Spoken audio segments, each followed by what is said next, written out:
Hi, everybody. Wishing all of you a very good evening. Thank you for joining us on a Wednesday evening. Welcome to upGrad's webinar, Why Should You Choose the United States as Your Higher Education Destination?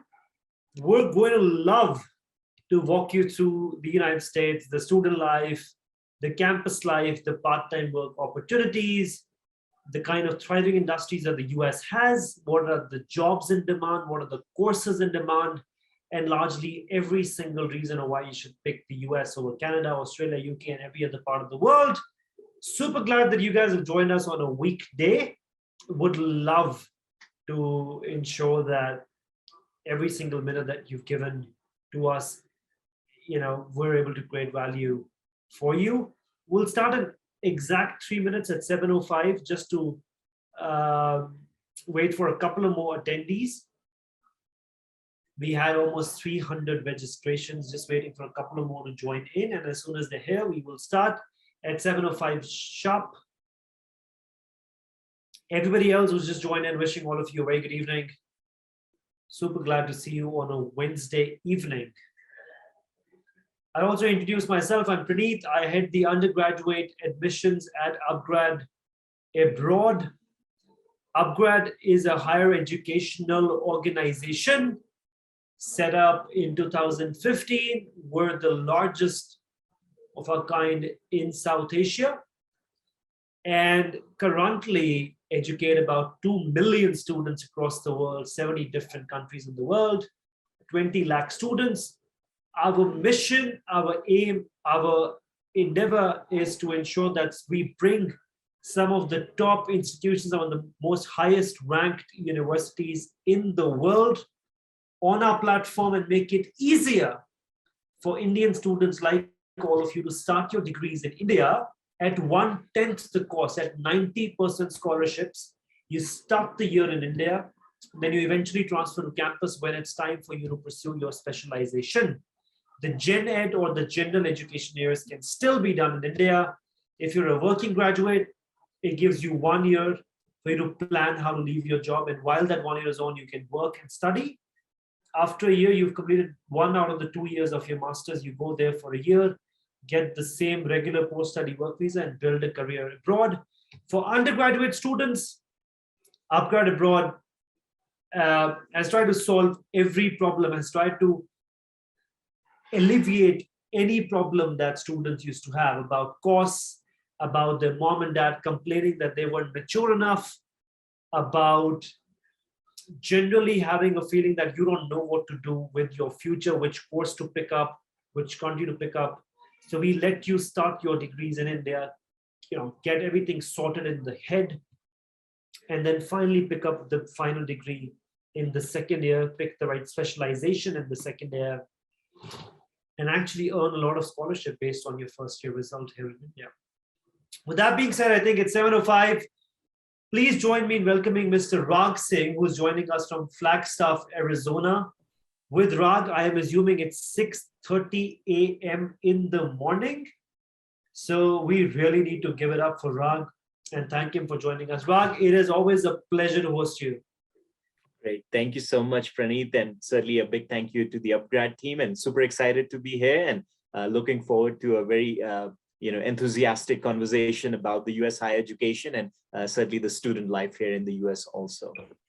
Absolutely. Also would want every learner to know that, every attendee to know that we are going to be talking about postgraduate and undergraduate programs, both in the United States, from a very holistical perspective, starting with why do we choose the United States for higher education, especially in science and technology. So Ragh, the first question to you is, how is the tech economy in the US like, and which are some of the most sought after courses, whether in UG or PG, that one should definitely look forward to studying in the United States?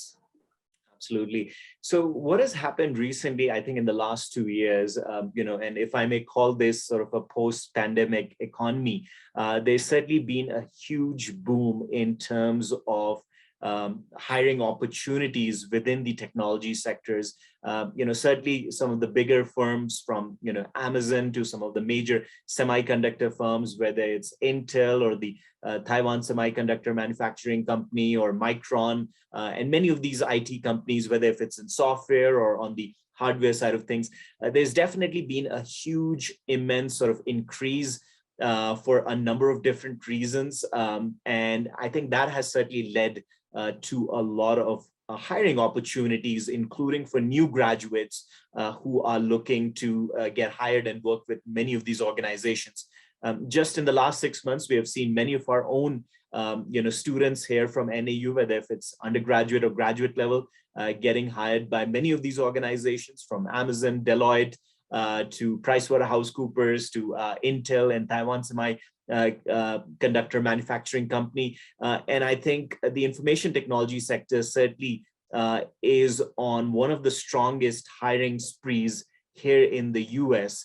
And so I think that's a really good sign in terms of the opportunities for international students to consider the US, because again, for a lot of international students coming from India, employability is a big part of their return on investment. So when Indian parents, when students, they're thinking about investing this in their higher education, it's almost a 5-year, 10-year plan that they have in consideration. And I think in terms of the opportunities for jobs, or if you're looking at OPT 3-year, and then certainly many of these companies are also the leading companies for sponsoring internationals for H-1B visa. And so there seems to be an extremely positive growth in this particular area, and certainly with these STEM opportunities, STEM education fields doing quite well overall, I would say. Right, Ragh. And which 5 or 6 courses are the most in demand in the US? Definitely. So I would say, certainly engineering fields tend to be doing quite well. But in that particularly also, I would say these days, I was just talking to a friend and I said, if you have the basic skills in terms of Python, SQL, C++, many of those programming skills, pretty much every US company would love to get you hired. So in that regard, I think you would definitely look at a lot of opportunities within the field of computer science, certainly a lot of opportunities on cloud computing, with Amazon having its own cloud computing division, certainly similar with Microsoft. You're looking at a lot of opportunities with informatics, data analytics, data science. And again, you could certainly get into many different areas of specializations, including cybersecurity.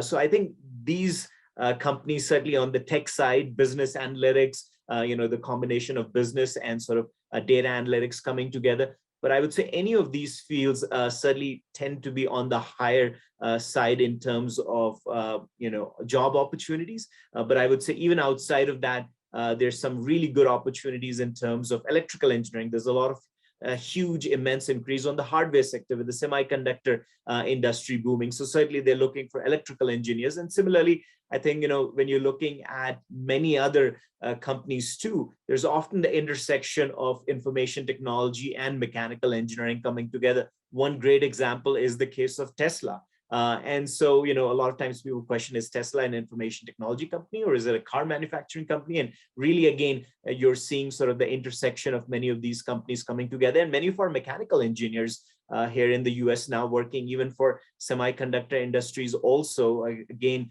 looking at manufacturing, hardware and so on. And so they definitely need many mechanical engineers as well. So I would say, if you're in an engineering field, certainly computer science, information technology doing quite well. But even if you're in other fields in electrical engineering, mechanical engineering, to me, I see the most number of job opportunities here. But again, financial tech is another sector that seems to be just outgrowing many other areas.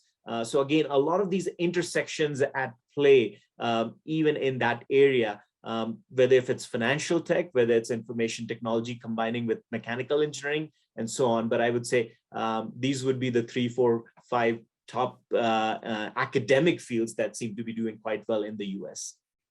Got that. So you mentioned data science, computer science, electrical and mechanical, because I've also been trying to observe that the multidisciplinary engineering has been subtly surging.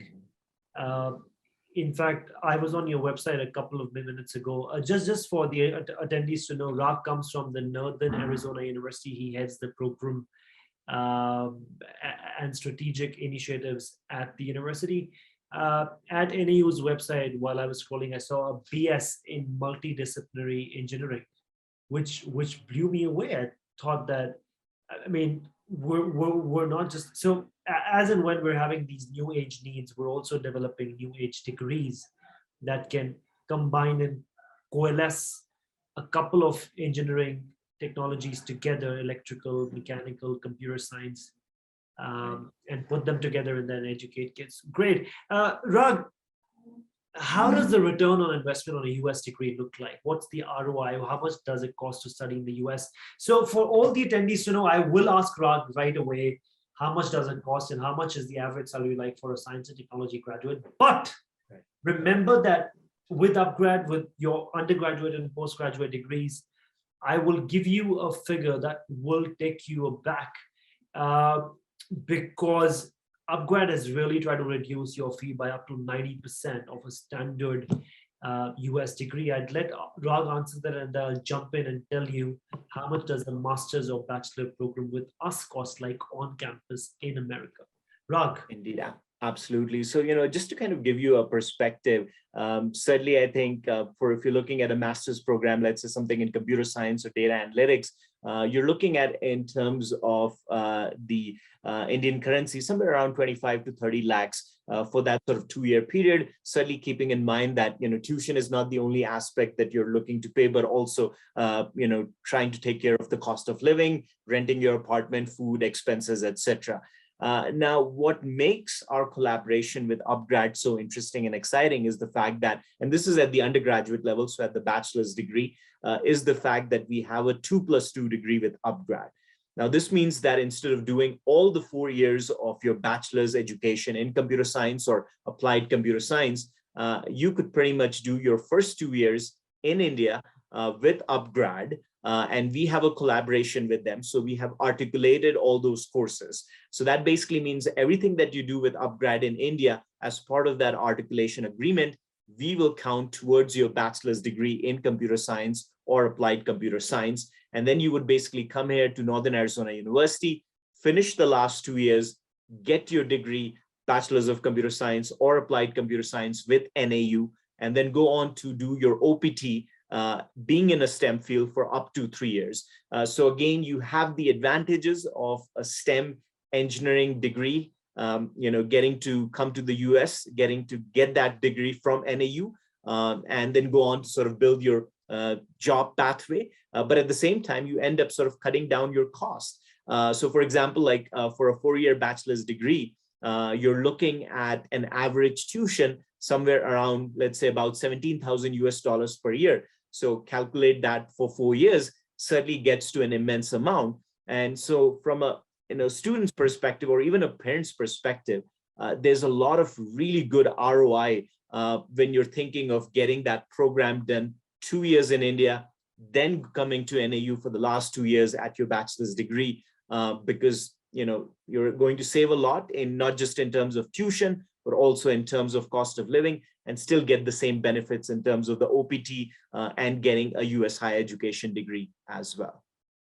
Absolutely. I think just like Ragh mentioned, of a 4-year undergraduate degree that you will end up doing in the US, even with a scholarship at a decent university, it is going to at least cost you about 17 to 20,000 US dollars. Even with a scholarship of up to 35 to 40%, it'll still cost you that much. That's somewhere about 60 lakh rupees for all 4 years combined, just the tuition fee. Living costs are addition to that. Now, with upGrad, you can actually spend a year in India because it's a computer science degree. Most of your first year subjects that include Python programming, calculus, integrated mathematics, discrete mathematical structures, object-oriented programming, everything is computer-based. You cover that 1 year of curriculum in India at 2.5 lakhs. That's almost less than 10%. So with the 90% fee waiver, you cover that 1 year, then you transfer to campus for the next 3 years. Or you cover up to 2 years with upGrad, and then you spend 2 years on the US campus, getting the same degree as a regular student. Now, similarly to a master's degree program that costs you about 30 to 35 lakhs in the US, we have two universities, Clark University and Yeshua University, that give you an MS in data analytics, MS in artificial intelligence, MS in project management. We've got an MS in IT, also an MS in cybersecurity. Also, what that does is we offer the same masters in under 20 lakhs, barely 16 to 20 lakhs instead of 35 lakhs for a typical master's degree in the US. So we're allowing you to save at least 15 to 17 lakhs on your degree if you're going for a master's degree.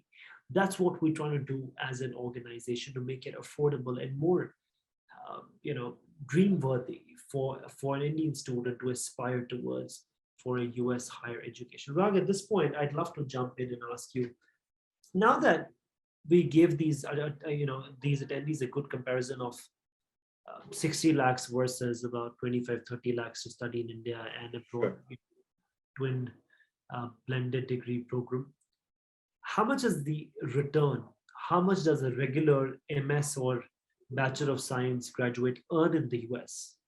Sure, absolutely. So when we looked at the data, and this is coming from the Department of Labor here in the United States, which is part of the federal government program, the average returns that you're looking at for bachelors, let's say in computer science, data science, or many of those areas, is somewhere around 85 to almost 95,000. Now, again, these are sort of the median returns in terms of the salaries that you're looking at individuals with bachelor's degree in computer science, data science, analytics, and so on.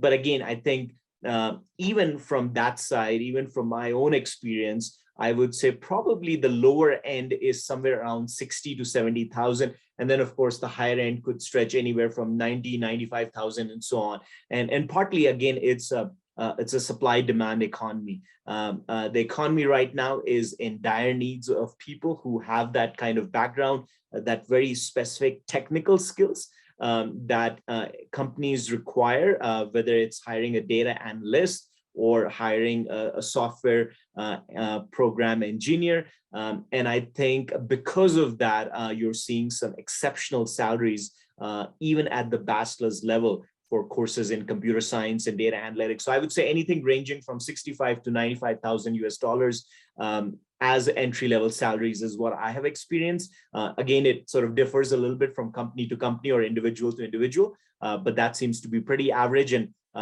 data from the Department of Labor in the United States also points in that same direction also. So which means you do a 30 lakh odd bachelor degree, you're earning about 50 close lakhs of rupees. And similarly, if you're doing a master's degree in data science or AI or cybersecurity or IT or project management, close to about 75, 80 to even 90,000 US dollars. That's almost 60 lakhs of rupees, almost 3 times the return on the kind of money they've invested. That's brilliant, Ragh. Which is why I always consider this as a good trade-off, that even if you have to spend a year in India on our campus, you're going to earn thrice the amount of money, or at least twice in the case of bachelors. So it's a good trade-off, because anyway, your first year is Gen Ed, it's general education that everybody has to cover for a foundational layer for you to stand in parallel to a US student who's transitioning from a US school to an American university. Just to answer somebody here, Rashmi asked if even a 1+3 degree is going to be considered as a full-time degree. I think I'd love for you to answer that. Absolutely. So, again, we have sort of built the option of doing a 2+2 with our computer science and applied computer science program. But honestly, let's say if you do decide to pursue your first year in India with and at that point of time, you would like to transition to NAU and come here for the remaining 3 years, indeed, that is very much a possibility, and certainly something that you could consider for sure. Thanks, Ragh. The next thing that I would love to know is, we have been constantly asked, how does CPD work? How does internship work? How does the US build enough opportunities for a student to experientially learn while they're doing a master's or a UG degree? How does the curricular practical training work? How early can a US student apply for an internship? Is that internship going to be paid? How does this work? So if I am a master's student or I'm a UG student, I enroll into Northern Arizona University or Clark or Yeshiva, how early can I apply for an internship, Ragh? Indeed, absolutely. And I think that's a fantastic question. So first thing, when I'll talk about experiential learning, in fact, international students don't even have to wait for their CPT or OPT. So just as an example, experiential learning opportunities are available right here on campus. Very specific examples here at NAU. For example, we worked with NASA. We're among the top 50 universities in terms of expenditures, in terms of projects and programs that we do with NASA. And as part of the NASA Space Grant Program, every year we create about 25 to 30 internship opportunities on campus for our students. Now, these opportunities are not specifically for students, who are in, let's say, astronomy or physics program. These are interdisciplinary opportunities, So basically on our undergraduate research website, we sort of highlight many of these projects and the faculty who are leading these projects. And each one of them basically gets a little bit of grant from NAU and NASA to work as part of that project. One of them happened to be NAU's Rocket Club, which was a group of interdisciplinary students coming from computer science, physics, applied physics and material science, and sort of building these miniature rockets and then going and actually launching that here in the Phoenix Rocketry Center. So that's just one example in terms of getting that experiential learning started here on campus, which you can do that anytime starting from your first semester. In terms of CPT, which is your curricular practical training, international students are allowed to do a CPT at the end of their 1 year. So let's say if you're an undergraduate student and once you have finished 1 year of your academic program, you can apply for an internship. It could be anywhere here on the West Coast or East Coast, and then basically go on, spend your summer, work for that company, and even get paid and do that CPT. Similarly is the case with master's students. Also, at the completion of 1 year of academic program, you can basically pursue your CPT, and that certainly is an option available to all international students in terms of working off campus. Ideally, summer is the best time to do a CPT because students may not be taking classes. So if you have a summer gap of about 3 months of time, utilize that time, get that experience. Now, at the end of CPT, the last thing that comes up is the OPT, which is your optional practical training.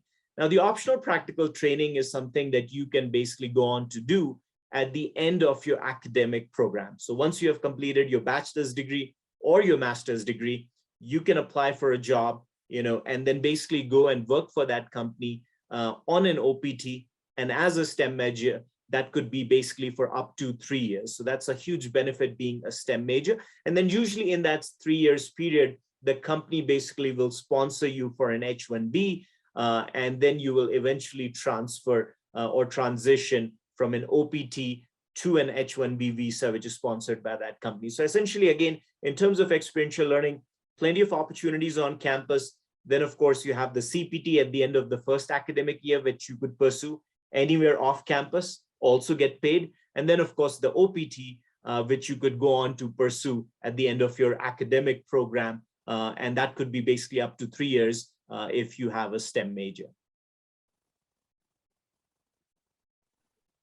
Yeah, I think that should answer the question. Ragh, what are some of so you mentioned that there are a lot of campus opportunities, one of where you cited that your university, Northern Arizona, had partnered with NASA and does regularly hold or convene activities for ongoing undergraduate students, right? But on a general scale across the United States, what are some of the on-campus jobs that students can take up? How many of these are actually open? And what can be pursued at a UG level? What can be pursued at a PG level inside the campus work? Indeed. So I'll start with some specific examples at the undergraduate level, and certainly some of those overlap with the graduate side also. So here at Northern Arizona University, there's plenty of part-time jobs. So for example, within my office, which is our Center for International Education, we have student workers helping us with, let's say, the front desk initiative. So they're, manning our front desk, taking calls, checking emails, sometimes responding to students as they're setting up appointments to get to see me or some of my academic or other advisors.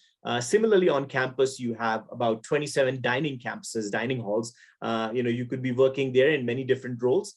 You have residence halls. I was just communicating with one of our undergraduate students from India, Guru, who's from Bangalore, and he was letting me know that he just started working as a residence hall sort of assistant starting this semester, and which means that not only does he get paid by the hour, basically about $13 per hour, but also his cost of living in that residence hall is taken care by the university.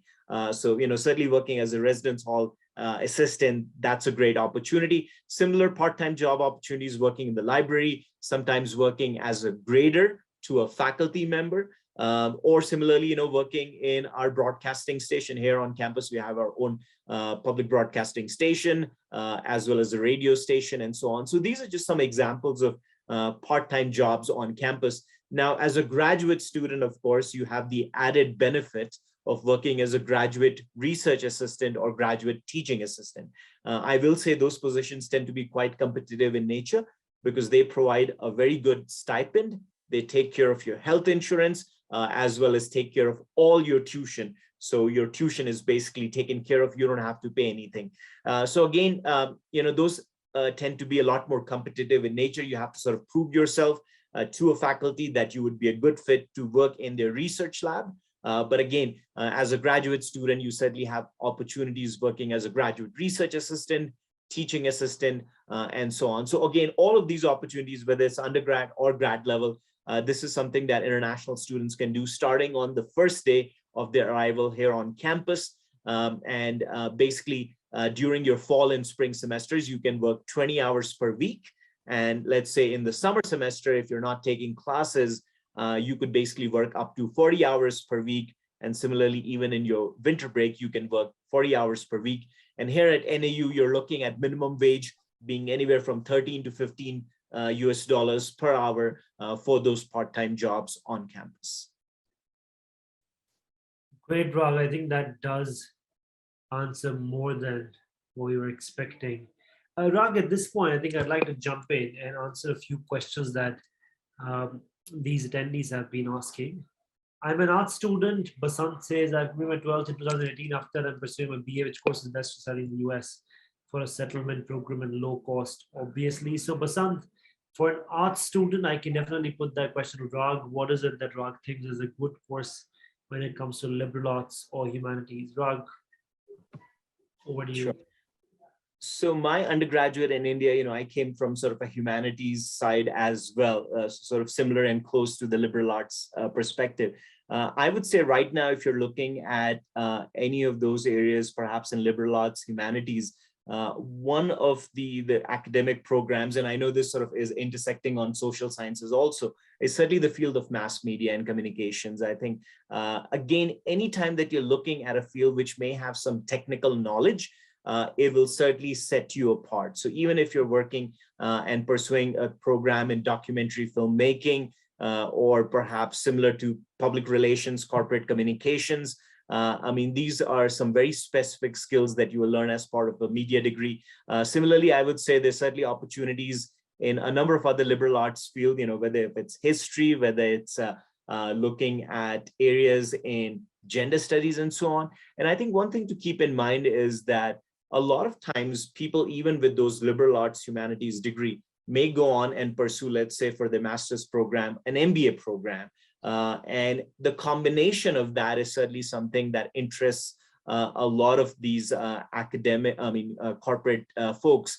I think a good example is Steve Jobs himself, who had some, foundational course in the liberal arts area. And that sort of creativity is essentially what we see in a company like Apple that made it so unique in that technology sector. We talked about computers, the Macs essentially brought out a very different creative element into the technology sector, whether it's the Macs or whether it's the iPhones.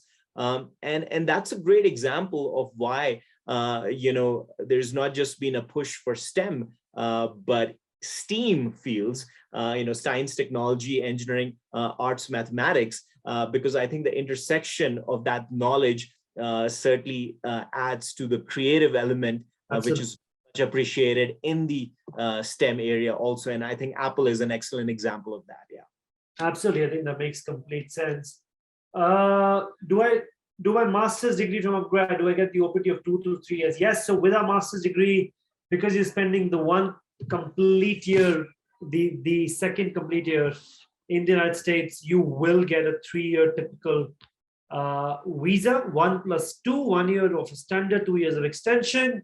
Currently, I'm a second year student of CS, but we want to pursue masters in data science in Germany. I'm unable to manage this high fee. So a data science degree in Germany with upGrad is less than 10 lakhs, right? So that can be taken, so that can be paid via a loan, and loan has to be returned, or the interest starts going out to the bank 6 months after graduation, by which you already have a 35-40 lakh job in your hand, right? Coming back to some of the questions that the students have been pouring in for Ragh. I'm currently in final year BCom in India. Which course would be the best for me in the United States?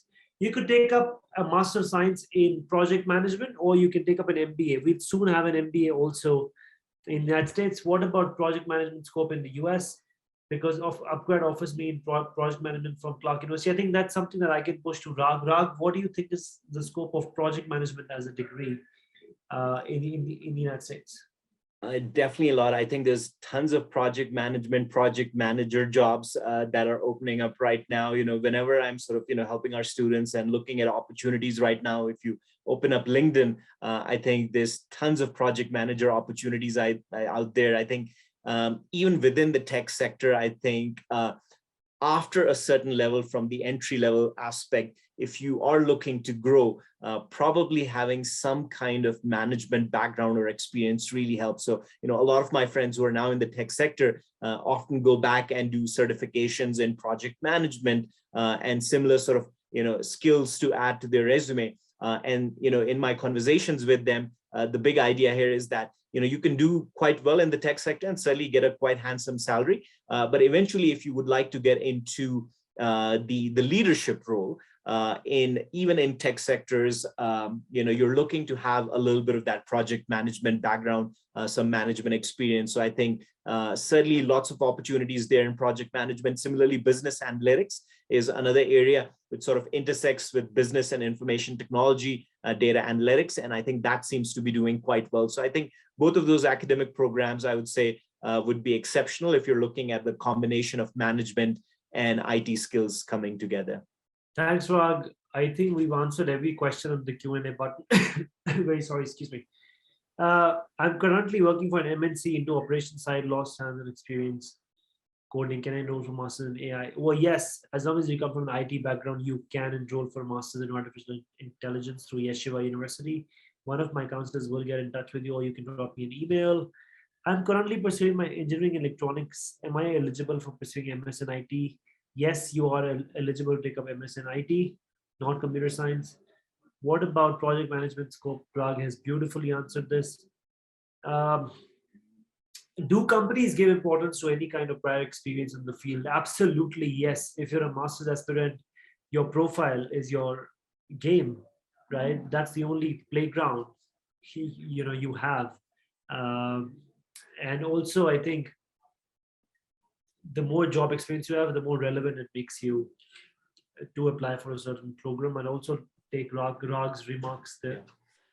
Absolutely. And I think another area, Praneeth, which I feel like a lot of our international students, even students coming from India, who have prior work experience, they tend to do actually quite well academically also, because honestly now, you're able to utilize that sort of real world experience Absolutely. into your academic side also. And so certainly it's a big plus once you graduate and you're looking at opportunities. And what we have seen here at NAU is many of our students, particularly with the IT and the computer science sector, these students had experience working sometimes with, Microsoft, Accenture, Amazon, many of these companies in India. And that experience actually, after their education here in the US, is almost a pathway to get back into those many companies, but here on the US side of things. So again, they often utilize that connection, back from the companies that they've worked in India, and many of these being multinational companies. Some American also have offices here in the US, and that certainly helps them find opportunities even as they graduate. So certainly, I think a number of benefits if you have that sort of work experience overall. Great, Ragh. Ragh, just a question that just popped up, very important. The student wants to know, what are some of the career services support that a university extends? For example, we could talk about your university. In a general undergraduate or master's degree, what kind of support does it render or extend to its learners to find the right internship or to find the right job? Yeah, and I'll speak both for NAU and certainly general in the US higher education landscape. So most, if not all, US universities have a career services office. This is my third US higher education institution that I'm working with, and pretty much every US higher education institution focuses on the employability perspective. It's not just a factor for international students, but even for domestic students when they consider their higher education institution. So here at NAU also, we have a centralized career services, which is pretty common with most US higher ed, but also specifically within those academic programs. You might be a business student, you might be an engineering student. Each of those academic, buildings, those academic areas will have its own specialized individuals also working in career services. And that's pretty common, I would say, with most US higher education institutions, certainly here with NAU. And then, of course, here at NAU, my office, which is the Center for International Education, we work very closely in doing and sort of bringing up our own international career services events for our international students also. So that way it sort of helps our international students connect with companies that may hire international students, but also connecting with alumni, former international students, and so on. So again, number of different resources available on campus, not just here at NAU, but I would say most US universities tend to be very career focused. And that means, anytime you want to update your resume, you want to do a mock interview, you want to, sort of be a part of a mock networking session.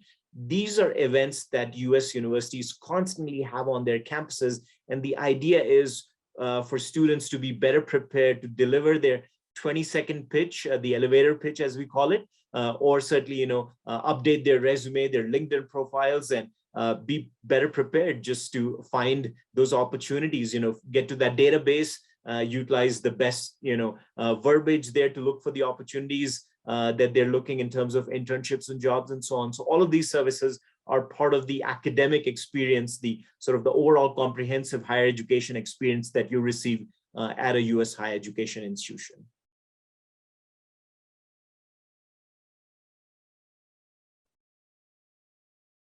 I didn't realize. I think I've been speaking on mute. I think that does answer the most part. I just wanted to know, Ragh, when you mentioned about CPT and you mentioned about corporates coming in, offering internships, students being able to work on internships, what are some of these companies like? What are some of these organizations like that extend you or that do offer you CPT experience? Are these to the likes of IBM, Apple, LinkedIn, Intel? Which kind of firms are these? Absolutely. So in fact, that is very true. In fact, some of the biggest companies that actually end up hiring tons of international students in the US are also some of the biggest, largest, information technology firms, many of them. As you rightly said, Amazon, Intel, PricewaterhouseCoopers, Deloitte, these are definitely some of the biggest firms that we have seen on campus, and certainly our students here in Arizona, Phoenix, of course, being the largest city, you have a huge presence of many of these companies. In fact, Zoom, the platform that we're utilizing right now, has one of its regional offices in Phoenix also.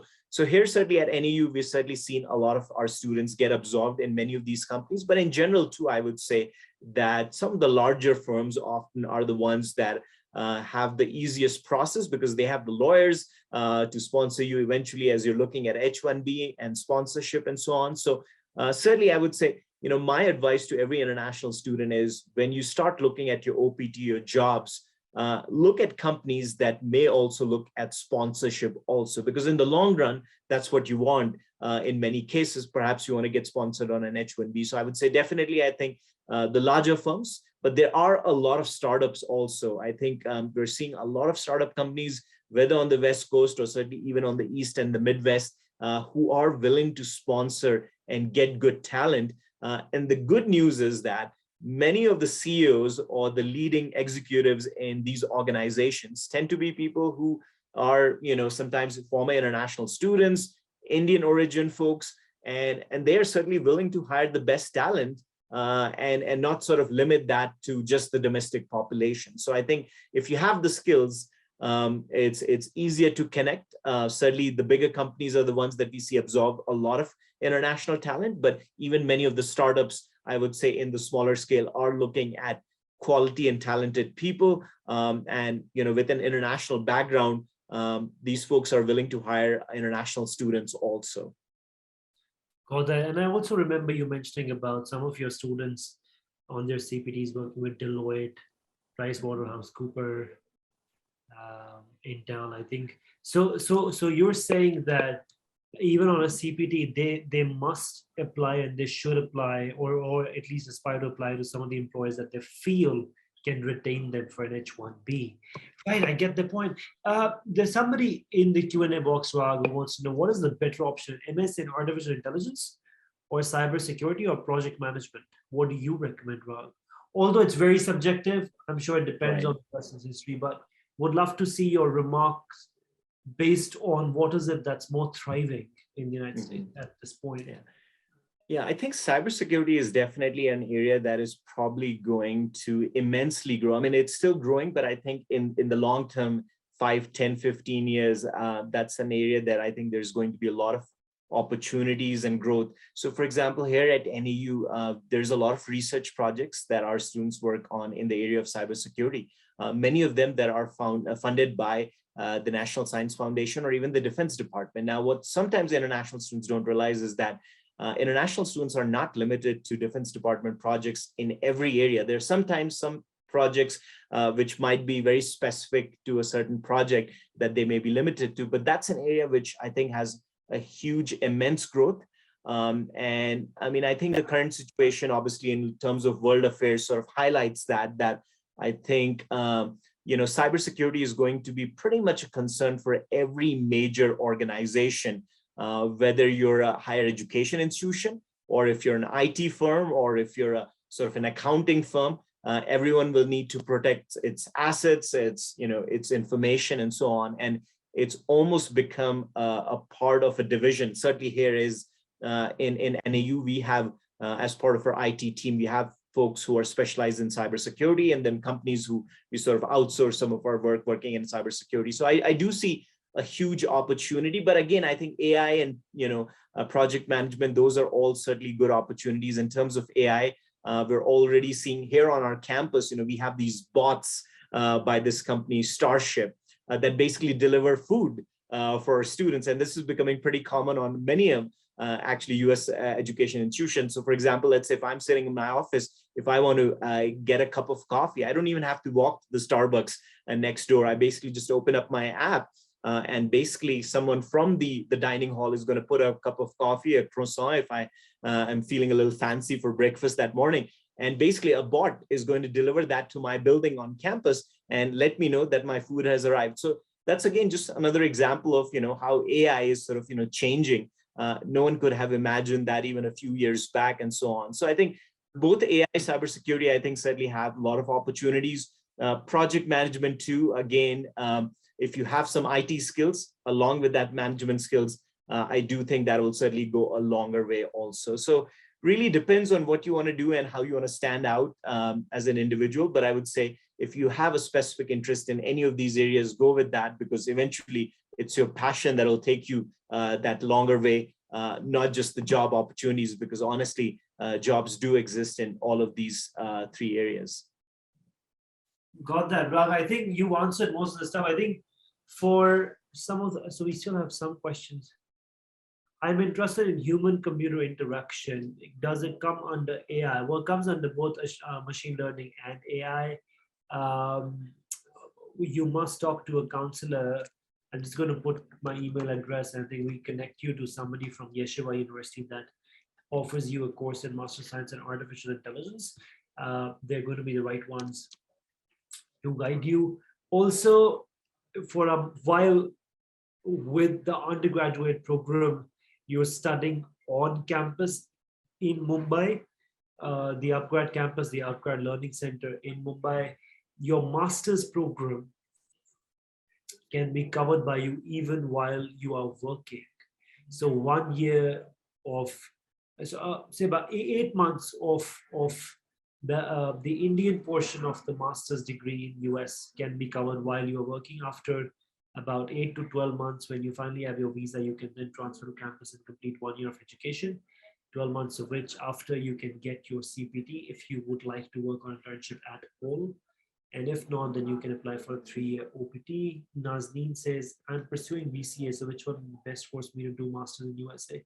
Well, Nazneen, Ragh mentioned that data science, computer science are both very, very, very emergent fields. I think with a BCA background, you're more likely to fit into either of these. That makes more sense for you. Also, Ragh, to what extent uh, is a student going to find difficulty if there's transition from 15 years of education to the United States? Yeah. So honestly, I think more and more US universities are now being accepting of a 3-year bachelor's degree from India. So just to kind of give you a larger context, here in the US, all of our bachelor's degree are for 4 years, while in India, there are several bachelor's degree, including, let's say BSc sometimes, or a BCA in information technology or data science that might be a 3-year degree. Now, a lot of universities, much like mine, are willing to accept 3-year degrees. There are sometimes certain conditions. So for example, here at NAU, we ask that, let's say, whatever institution that you're attending, if it's part of a NAC grade A institution, we will accept a 3-year bachelor's degree from India. Now, obviously, this differs from US institution to US institution, depending on the requirements and what they're accepting. But I will say more and more US universities are accepting of 3-year bachelor's degree now from India. Some like us may look at certain criteria, such as NAC grade A institution, to accept that 3-year degree, while some others may not even consider that and would be happily accepting 3-year bachelor's degree overall. So I will say that most US universities have become much more flexible in accepting that 15 years of education, which is 12 plus 3, as compared to asking the 12 plus 4, which is your 4 years of bachelor's degree, basically. Great, Ragh. We have a question that says, what is the application process? So for the application process, go to upgradabroad.com, find the right program of your choice, or book a counseling. If you want to book a counseling, you can write to me on praneet.singh@upgrad.com for a UG degree at Ragh University, Northern Arizona. In a minute from now, I'd let Ragh walk you through his university. It's a wonderful university.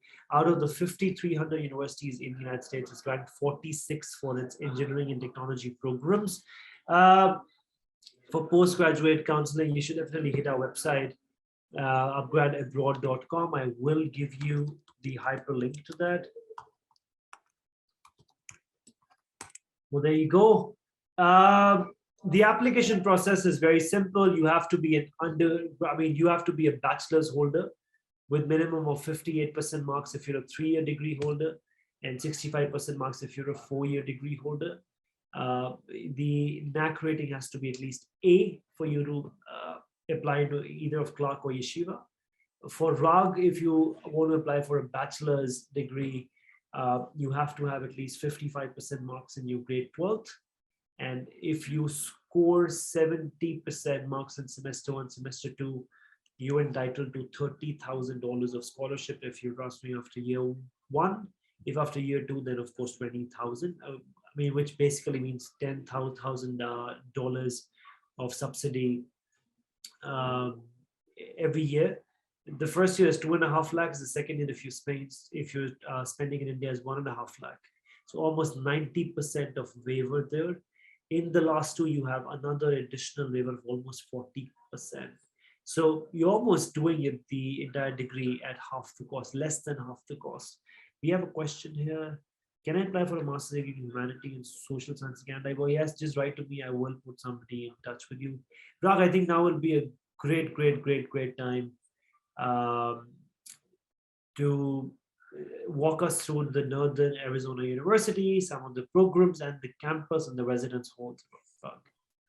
Sure, absolutely. And if you don't mind, Praneeth, I'll just quickly open up a few slides, and that way students can get a visual perspective also.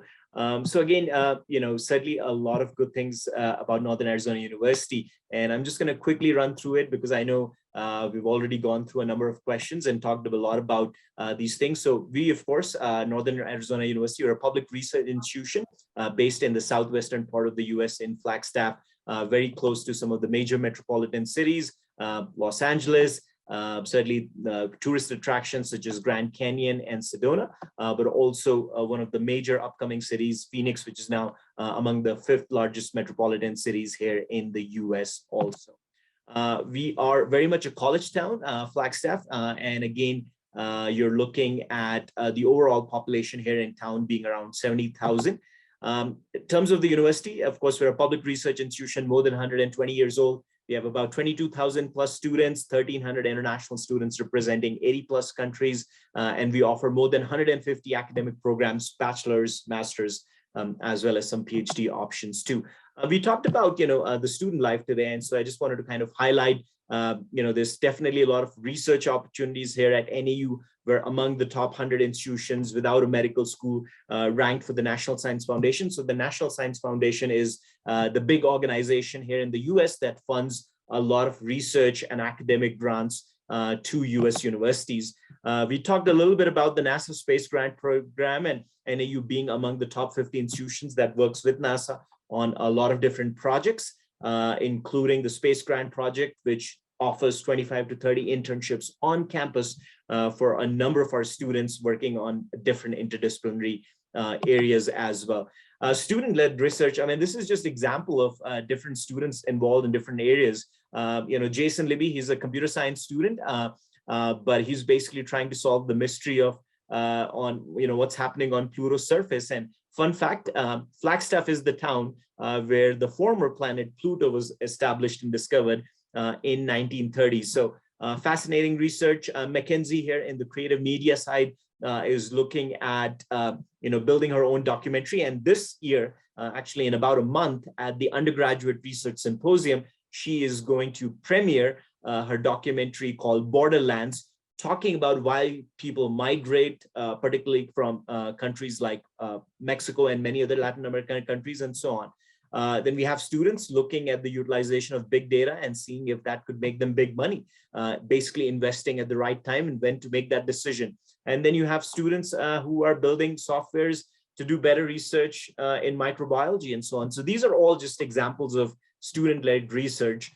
And we certainly talked a little bit about the NASA Space Grant, the NAU Rocket Club being a part of that program, and how students and faculty were able to sort of build their own sort of miniature rockets and so on. There's a lot of academic research, within the School of Informatics, Computing and Cyber Systems. We've seen a lot of new inventions, patents that have been filed in the last few years. And certainly these are opportunities that gives students, whether it's at the undergraduate or graduate level, more research grants, more assistantships when they come to NAU also. Experiential learning doesn't have to be waiting till CPT or OPT. If you're an engineering student, you'd be pursuing a capstone design for practice, where you work in a small group and then present that project to a real industry. Hospitality student, you could be working in many of our restaurants, our hotel on campus. And certainly if you're a business student, you could be managing our investment fund for the NAU Foundation. Outside of that, of course, lots of great resources here on campus that you find. Everything from Boundaryless, which is an innovation center, to the undergraduate research office, where you could be part of the research symposium that we do every year, and students get to present their research. to going to the Maker Lab in NAU's library and utilizing many of those technology and resources to build your own sort of product or design your own product and so on. Again, lots of different career services that we offer to our students on campus, everything from building their resume to connecting with employers. Campus health services, we're still sort of in a pandemic, so making sure our students are staying healthy while they're focusing on their academics. Recreation center, again, we're a huge campus, Northern Arizona University, 700 acres. So again, we keep you busy. It's not just on the academic side, but even on the extracurricular side, there's plenty to keep you excited and going and keeping you in good shape, both physically and mentally, as you work towards your academics here in the United States. We're a huge campus. We're also part of the Division I athletics in the US. And so we participate everything from American football to basketball and all that good stuff. And certainly keeping you busy with a number of different student organizations. Campus safety is certainly a big part of that. We have an internationally accredited on-campus police department. When you have a big campus like us, 22,000 students, almost 12,000 students living on campus, you want to make sure that students are safe and secure at all times. 27 different diverse restaurant options on campus, keeping you filled, but also offering you several different, again, dining options and taking care of our dietary restrictions, including providing vegetarian food or vegan food options to our students. And of course, student organizations, both professional and cultural. One of the big ones that I'm very close to is our Indian Association of Northern Arizona. We had a huge Diwali festival, and now we're getting ready to celebrate Holi on campus. So super excited that even our students from India get to celebrate and certainly include many of our domestic students in those cultural experience also. So that's pretty much all about NAU. That's my email address. Certainly reach out to upGrad. Again, if you go through them, you have an application fee waiver, even if you're looking at some of our programs, or you could certainly consider at the undergraduate level, the 2+2 program, which certainly is a huge cost in savings, among other things, I would say, for NAU also. Thanks, Ragh. I think it was lovely watching that. More than thrilled to be working with you. I think I would love to jump in and tell everybody that Northern Arizona University was one of the first few universities to pioneer this model with us. We already have more than 20 students studying with us who are going to be transitioning to the NAU campus very soon, who've completed a year of their education in India this fall. And while that model allows you to build your academic readiness, it also lets you grow your intellectual maturity, lets you be more informed when you choose the final specialization in your degree. You're not only, very consciously approaching the specialization, but also saving a lot of money, getting a lot of additional scholarship, and saving a lot of time. In my opinion, I think one of the largest questions that does come to us very often is should we be doing an undergraduate or a postgraduate degree in the United States? I always say that go for a UG degree. I think Ragh has been reinforcing that word, that regardless if you have any of these two degrees, you get an access to the similar kind of opportunities anyway. Ragh, yes, right? So the earlier they start this, they can. Indeed. Absolutely. And I think the good thing about starting with the undergraduate degree is that, you could always go for a master's degree at a different institution, depending on what you're considering, or even sort of go at a different field. So you could start in computer science and then go for a project management or a business analytics degree and get sort of both the management and the sort of technical IT background and so on. So I think certainly getting that education here and starting early is very beneficial overall. Thank you, Ragh. With that, I wish you all good luck. Ragh has given all of you his email address. I have given mine. I'd also copy paste our website URL. Ragh, we have a question here that does PhD increase our chances of, well, I don't think Ragh can answer that intensive of immigration questions, but I think I can still ask him if, so there's a student asking that if I do a master's and PhD, would that improve my chance of getting a green card? So this is a really good question, and I think Sanjana seems to be doing her research quite well. So indeed, the U.S. Senate is right now working on a piece of legislation And hopefully we can get that legislation passed and signed by the president, which would basically give, it's not passed yet, so it's still in the works, just to be clear, where if you are a PhD student with STEM, at the end of your degree, they will pretty much attach you with a green card. Now, keep this in mind, it's only for PhD students and for STEM degrees. But again, this is a legislation which is very much in the work, which is getting support from both sides, Democrats and Republicans here. And we could very well see that legislation passed and signed into law, which would make essentially green card an automatic process for any international student who gets their PhD in a STEM field here in the United States. So, yeah.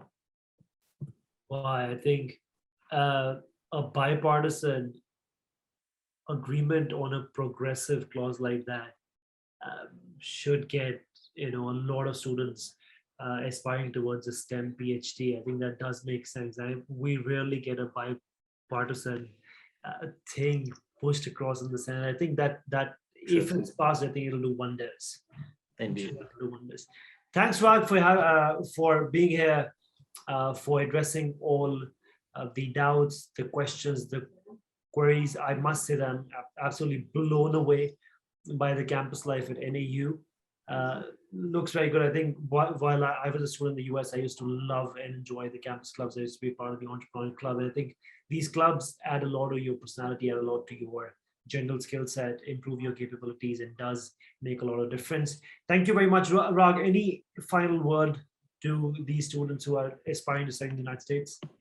No, I think, again, there's certainly a lot of different benefits of coming to the US, but I think one thing which certainly makes US unique from many other countries is the fact that, even if you may be a student coming from an arts or commerce background, there's a lot of institutions that will allow you to get into computer science, data analytics, and so on. And the idea with the US higher education is that we don't want to limit our students with the previous knowledge. If you're willing to study and if you're willing to work hard and get to learn, coding or any of the areas that you're interested in, most US universities will give you admissions and will allow you. Of course, there may be some prerequisite requirements, but that is the beauty about the US higher education. You can change majors at the undergraduate level. You can go into different academic fields, and you can switch fields overall, sometimes even after having worked 10 or 15 years of your life there. So I think all of these opportunities, the flexibility of the US academic, I think that is certainly a big strength of the US higher education system, I would say.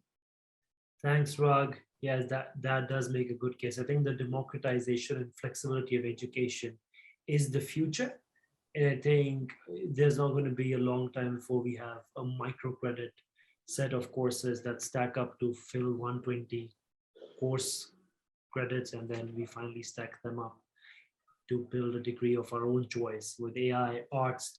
Like you're mentioning, STEAM is the new thing that, there is hardly any hard separation between arts and sciences and entrepreneurship and business and commerce. I think that's how a future bachelor's degree may kind of look like, which will have everything like stacked up to fill in the requisite credit hours of a bachelor's degree. I'm very hopeful that the US will pioneer that model prior to anyone else in the world. Absolutely looking forward to it. Thank you so much, Ragh, again for being here. I think I had a lovely time speaking with you, and I'm sure the attendees loved it as well. Thanks, everybody. Wishing you all a great evening ahead.